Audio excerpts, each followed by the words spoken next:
আজকের video topic হবে how to use time. সময় কিভাবে ব্যবহার করবেন। সময় এই জিনিসটা আমাদের সবার খুবই খুবই দরকার। আমরা একটা কাজ করতে পারলাম না কেন? সময় ছিল না।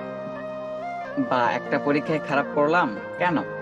পড়ার সময় পাই নাই। কিন্তু এই সময়ের ধারণাটা কিন্তু আমাদের এক একজনের মাথায় এক এক রকম।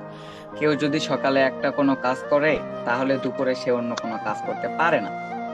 আবার এমনও মানুষ আছে প্রতি 5 মিনিট সময় কেউ ব্যবহার করতেছে। দেখেন, 11টা 25-এ কাজ দেয়, 11টা 30-এ একটা মিটিং করে, 11টা 35-এ আবার একজনকে কল দেয়, 11টা 40-এ সে একটা কাজ করে।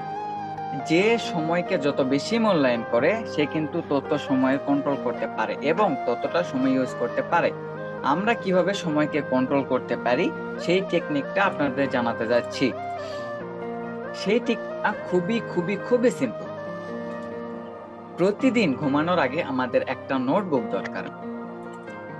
এই নোটবুকে পরের দিনের কাজগুলি লিখে রাখতে হবে। 1 নাম্বার এই কাজ, 2 নাম্বার এইটা, 3 নাম্বার এইটা, 4 নাম্বার এইটা, 5 নাম্বার এইটা, এভাবে আমাদের নাম্বার করে করে কাজগুলো নোট করতে পারতে হবে। আমরা অনেকেই বলতে পারি যে আমাদের লিখে রাখার কি দরকার, আমাদের মাথায় তো আছেই। কিন্তু না, লিখে রাখতে হবে। কেন লিখে রাখতে হবে? কারণ লিখে রাখার একটা সুবিধা আছে। সকালে ঘুম থেকে ওঠার পর কাজগুলো চোখের সামনে ভাসবে। আজকের দিনটা কেমন হবে আমরা সহজেই বুঝতে পারতেছি। আমাদের যখনই একটা কাজ শেষ হবে তখনই আমরা লেখা কাজগুলো কেটে ফেলবো। একটা কাজ করার পর যখন কেটে ফেলা হয়, এটার যে কি যে একটা আনন্দ পাওয়া যায় এটা আসলে বোঝানোর মতো না।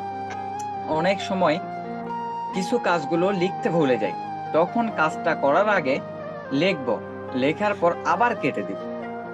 আপনারা এই লেখার অভ্যাসটা চালু করুন, দেখবেন আপনার কাজের প্রতি অনেক পরিবর্তন চলে এসেছে।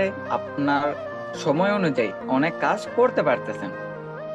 তো সবাই অনেক বেশি ভালো থাকবেন। ভিডিওটি ভালো লাগলে কমেন্ট করে জানাবেন।